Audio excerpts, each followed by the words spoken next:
দিন আর কতবার আর কতবার আর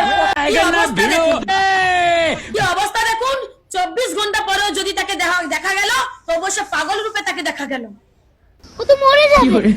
খুব সাবধান ভবানীপুরের মানুষ, আপনাদেরকে বলছি। আমি নন্দীগ্রামের মেয়ে বলছি। 10টা বছর সর্বনাশ করে দিয়েছে নন্দীগ্রামটাকে। ওই যে একটা গ্যাং হয়েছে, ঋতব্রত গ্যাং, এরা কারা?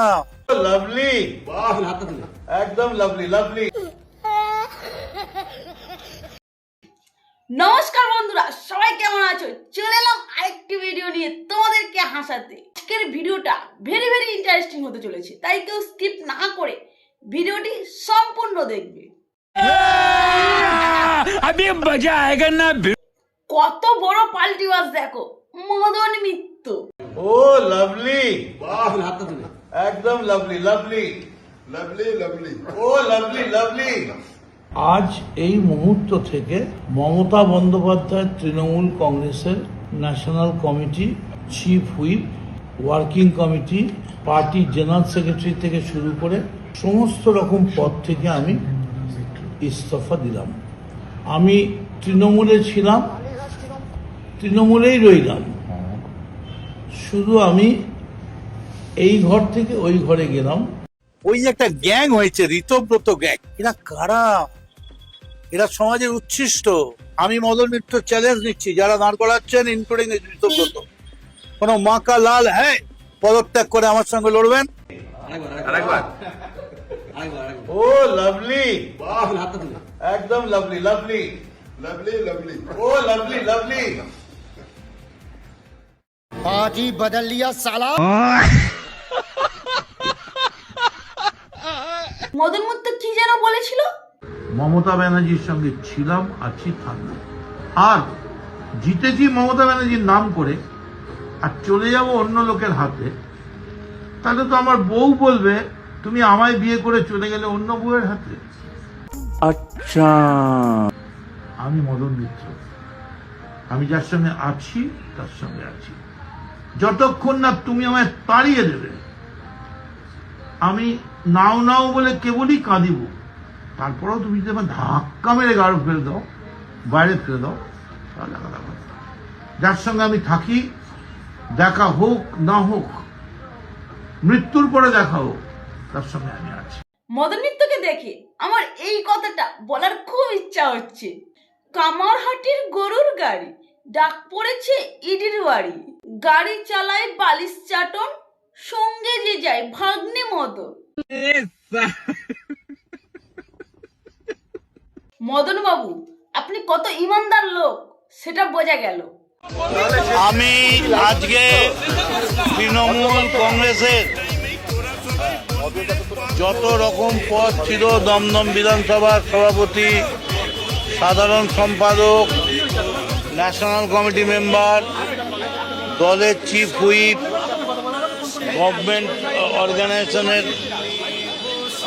দায়িত্বে, ফেডারেশনের প্রেসিডেন্ট, হকার্সের দায়িত্বে, এই সমস্ত পদ থেকে ছেড়ে দিয়ে আমি আজকে আমাদের যে leader of the opposition official Ritabrata, সেই অফিসিয়াল গোষ্ঠীর হাত ধরলাম। আমার মনে দুঃখ নেই এই কারণে, আমি তৃণমূল ছেড়ে যাইনি, তৃণমূলে ছিলাম, তৃণমূলেই আছি। যতগুলো ছেড়েছি সব পোস্টগুলোই তৃণমূলের, আবার এখানে এসে দাঁড়ালাম, এটাও তৃণমূলের। তৃণমূলের অবস্থা যদি এখনই হাল ধরা না যায়, তাহলে ভবিষ্যতে কোনোদিন বিজেপিকে হারানো যাবে না। ওই অভিষেক ব্যানার্জিকে দিয়ে বিজেপিকে হারানো যাবে না। আচ্ছা, নরেন্দ্র মোদী জিন্দাবাদ, অমিত শাহ জিন্দাবাদ, শুভেন্দু অধিকারী জিন্দাবাদ, শ্রমিক ভট্টাচার্য জিন্দাবাদ। क्या बात है सर, क्या बात है सर। ওই হিটলারি কায়দায় ট্রেন থেকে নেমে কোমরে হাত দিয়ে 4 তারিখ দেখে নেবো, হুইসেল বাজবে, এসব করে হবে না। মানুষ আরে মদন মিত্র কিছু বলতে চায়, বলতে দাও। ও তো লাভলি বলবে। ও লাভলি, একদম লাভলি, লাভলি, লাভলি, লাভলি, ও lovely, lovely. Thank you so much.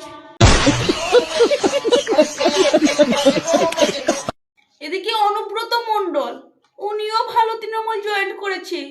অনেক গরু টরু চুরি করেছে তো, যদি পুলিশ ধরে, তার জন্য এখন ভালো তৃণমূলে জয়েন করেছে। ববি চন্দ্রিমা অরূপের পর কালীঘাট তৃণমূলে আরও বড় ভাঙন। মমতা বন্দ্যোপাধ্যায়ের হাত ছেড়ে অনুব্রত মণ্ডল এবার ঋতব্রত তৃণমূলে। বীরভূমের দায়িত্ব দেওয়া হলো কেষ্টর খাতে, তার হাতেই দায়িত্ব তুলে দিল ঋতব্রত তৃণমূল। বীরভূমে ঋতব্রত তৃণমূলের জেলা সভাপতি হয়েছেন অনুব্রত মণ্ডল। গতকাল বীরভূমের জেলা সভাপতি হিসেবে কেষ্টর নাম ঘোষণা করে ঋতব্রত শিবির। আর তারপরে অনুব্রত মণ্ডল বললেন, আগেও আমি জেলা সভাপতি ছিলাম, কেন সরিয়েছিল জানি না, আইপ্যাক দলটাকে শেষ করে। আপনি মমতা ব্যানার্জির কাছে ছিলেন নাকি তখন ফোন করেছিল? ছিলেন? 4 বার ফোন করেছিল ইলেকশনে হারার পর। আলাম চোখে দেখো না কানে দেখো তুমি, আপনি বলেছেন আর শুধরেই রাওগা। দলটা শেষ করার মূলে মমতা ব্যানার্জি। আমার নাম করে বলবেন, কেষ্ট বলছিল যে তুমি কানে দেখো, চোখে দেখে না। মমতা ব্যানার্জি ভুল করেছে। আরেকটা বড় পাল্টিবাজ আছে, কে বলুন তো? নষ্টাগিরি গো, নষ্টাগিরি। আর কতদিন, আর কতবার, আর কতবার, আর কতবার?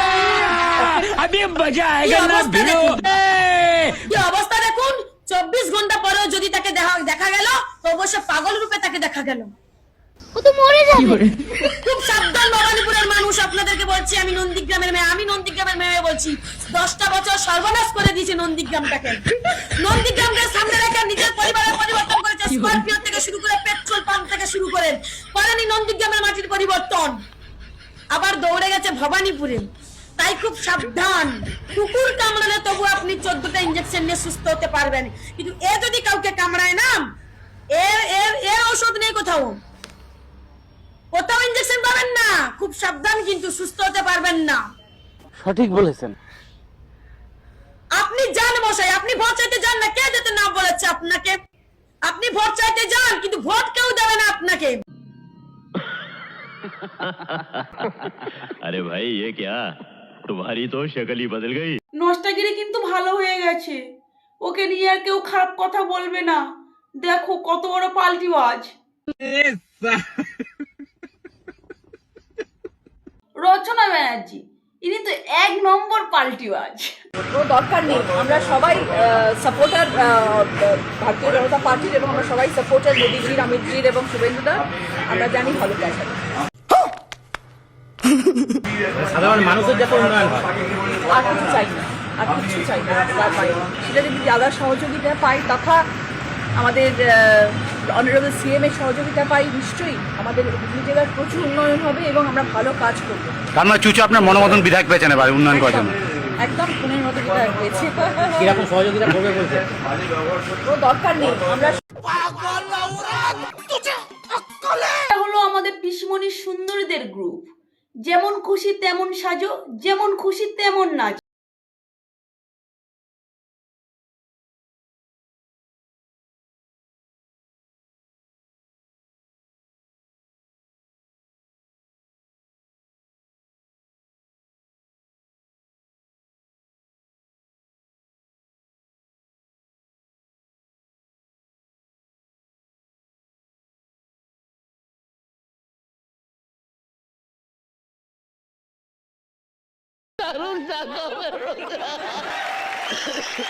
এবিপি আনন্দে সুমন বাবুর কথাটা শোনো।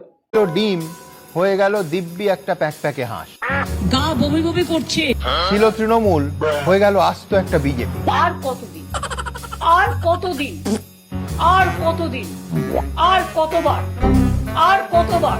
সত্যি এসব কিন্তু এ রাজ্যে এখন হামেশাই হচ্ছে। এখন শ্রমিক ভট্টাচার্য এটাকে বিজেপির তৃণমূলীকরণ বলবেন, না বিজেমূল বলবেন, না ব্যতিক্রমী বলবেন, সেটা তার বিষয়। মাথা ঘুরছে। ভাবছেন কি মুশকিল? না না, সুকুমার রায় কিন্তু হযবরলতে তার পরের লাইনের ব্যাখ্যাও লিখে গেছে। আমরা শীঘ্রই আবার এই বাংলায় মামাটি মানুষের বাংলায় শক্তি যেদিনকে উন্মোচিত হবে মানুষ বুঝতে পারবে এবং তৃণমূলই থাকবে। কোনো শক্তি তৃণমূলকে এই গণজোয়ারে রোধ করতে পারবে না। সাধারণ মেয়ে নয়লা, এ হলো কেরণমালা, এর ক্ষমতা সাংঘাতিক। রুদ্রনীল বাবুর এই কথাটা শোনো। ছল জড়েতে গঞ্জে গায়ে হচ্ছে সবাই জড়ো, একটা স্লোগান, এ বাংলাকে চোর মুক্ত করো। মুরগি ঠিক করে ডিমও পারতে পারছে না। না আমাদের কবিতা ছিল না যে ওরা কাজ করে, একটা বিখ্যাত কবিতা ছিল। মুরগি ডিম পারতে গেলে মুরগির পাশে তৃণমূলের ছেলেরা চলে যাচ্ছে, ওই 4টে পারলে 2টো ফুটে বাচ্চা দিবি, 4টে আমাদের কাছে পাঠাবি, আমাদের সন্ধ্যাবেলা বোতল খুলতে হবে। দীপশিতা সিপিএম কি বলছে শোনো। পাল্টা জবাবে সজল বাবুও দিচ্ছে। আমি এক রিফিউজি পরিবারের সন্তান।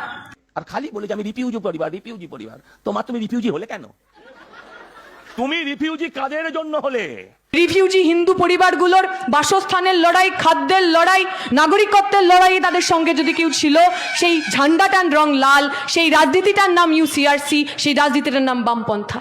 তাই আমরা বামপন্থা ছাড়া অন্য কিছু বুঝি না। বলছে রিফিউজি পরিবারের হাতে তখন লাল ঝান্ডা ছিল, গেরুয়া ঝান্ডা ছিল না। কেন বাংলার ওপারে গিয়ে তুমি লাল ঝান্ডা নিয়ে দাঁড়াতে পারোনি? যত ধর্ম নিরপেক্ষতা এপার বাংলায় এসে দেখাতে হবে। ডুপ্লিকেট। এই ভিডিওটা দেখো, প্রাক্তন মুখ্যমন্ত্রী আর বর্তমান মুখ্যমন্ত্রীর মধ্যে তফাৎটা দেখো।